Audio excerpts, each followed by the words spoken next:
Dakota. He's a member of the Senate Commerce Committee, which is holding today's hearing. He's chairman of the subcommittee on communications, technology, innovation, and the internet. And what will be the key things you want to hear or look into today, Senator? Well, thanks, Joe.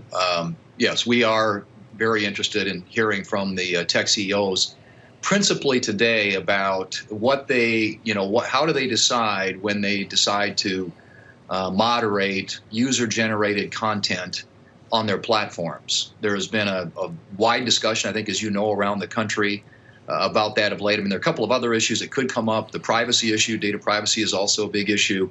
And then, of course, the antitrust issue and whether or not there's a concentration of market power in the hands of these companies is also an issue that could get probed a little bit, although that's a little off of our committee's jurisdiction. But I think what we're going to try and find out today is how do they, when they expand or suppress content, how are they making that decision and why? I think it's really important for consumers who use those platforms to know, and there needs to be more transparency, and that's one thing that we're certainly going to strive for going forward. And this Section 230 of the Communications Act, which gives them a liability shield when they do that, is something that's under a lot of attack lately, and frankly is probably ripe for reform. And I've got a couple of bills that would do that. So we're hoping to shed some light on that subject today.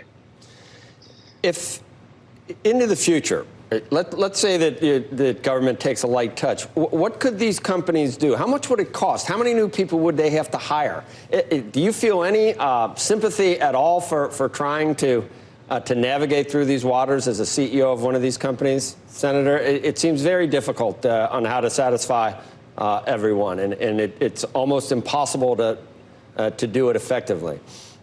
I think that's right, and I am sympathetic to the challenge they face right now, Joe, because there's just there's such a proliferation of information and content on those platforms. But if they, I think they have to make a decision. Are they simply a neutral platform that acts as a host for user-generated content, or are they acting as a publisher? I mean, we're hearing more and more stories of some of these big tech companies censoring information, and I'll tell you that it's a concern on both sides of the aisle. I would argue that Republicans think that they censor too much information or moderate content too much. Democrats probably not enough.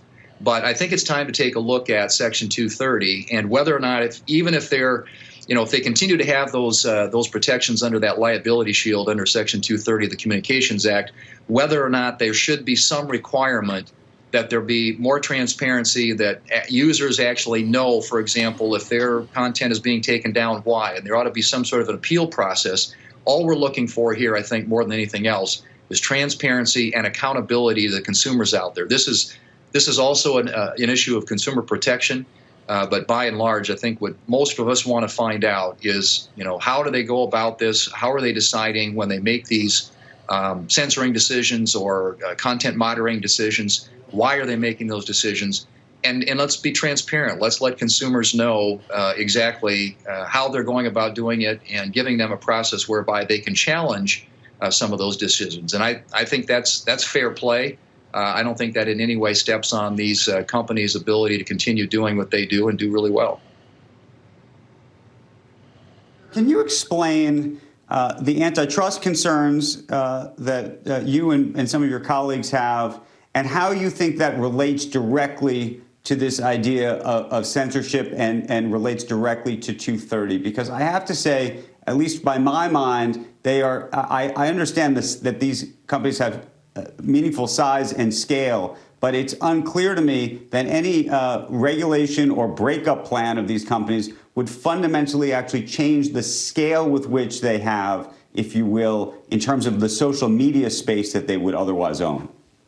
Well, and I think, Andrew, that's a fair question, too, because in many respects, a lot of the people, the consumers who use these platforms, in many cases choose to use them.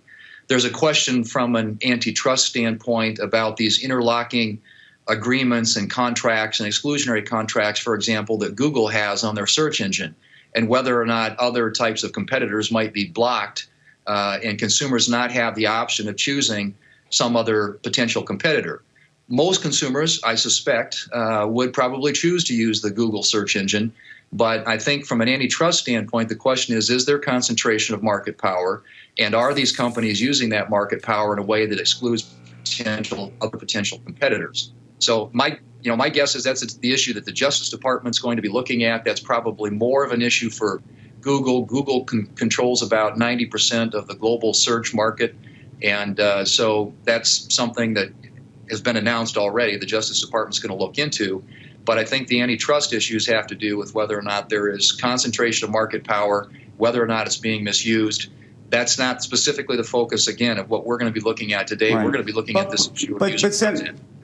Senator, but when you think about the market for news, and I actually think that this doesn't get talked about enough in the context of social media, let's talk about the market for news, because really what 230 is about, and this conversation about censorship, is whether news stories that certain people want to see or other people don't want to see are getting censored or not. And the question I would ask, and I always talk about it in the context of a newsstand, one newsstand might carry one newspaper or magazine, another newsstand might decide that they're not going to carry another newspaper or magazine. And at the moment, I would make the argument that as big as social media, some of these social media companies may very well be, they do not have a block on all the news and access to every American. It's just not. I mean, it is a way that some Americans are getting news. A lot of them are getting their news that way. But there's lots of other outlets in terms of how they're getting that news.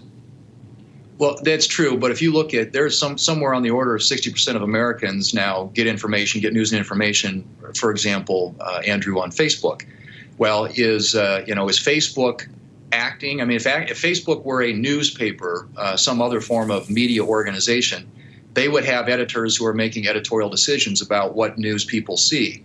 The platforms have argued for a long time that they are neutral, that all they're simply doing is putting up user-generated content. Well, we know now that that's not necessarily true, and we found that a few years ago. We had Mark Zuckerberg testify in front of our Commerce and Judiciary Committees in 2018, and in response to some things that they were doing that we, through oversight, decided maybe we ought to take a look at, and they actually changed their practice. They found out that they were editing. It wasn't an algorithm-driven sort of process. It actually was one where you had editors that were stepping on, in some cases amplifying, in some cases suppressing content. We just think that people need to know that. And if they're going to act as publishers, that there be some expectation then that perhaps the liability shield that applies to them that other news organizations don't have, that there ought to be some sort of a level playing field. So it's a matter, I think, of oversight. I'm not saying it's going to lead to anything significant in terms of change, although I do believe that 230 is ripe for reform. And as I mentioned, I've got I think a very balanced approach to reforming it that gets at this issue of accountability and transparency and making sure consumers know what's actually going on there. Senator, just to shift gears, North and South, this is a lead of a story here. Why North and South Dakota are suffering the worst COVID-19 epidemics in the U.S., 4 to 5 times the weekly average for new cases per 100,000. Does that concern you? And what steps do you think need to be taken, or what steps weren't taken in South Dakota? I know you're not governor, but can you comment on that? Right. No, I think that it does need to be addressed, Joe. We've seen a significant uptick, not only in cases, but in hospitalizations, deaths, and things that for a long time we were somewhat insulated from. But I think in many respects, of course, we're heading into the colder season now. People are inside more. They're closer to each other. Schools have opened up.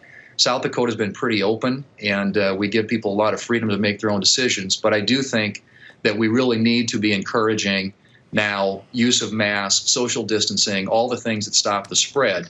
And clearly, I think in a state like ours, people perhaps got too comfortable with that. And it's something that we need to really step up our game and make sure that we're doing all the things that ensure that this thing can, to the degree that we can slow its spread, take those steps until we have a vaccine. Okay. All right, Senator. We're out of time.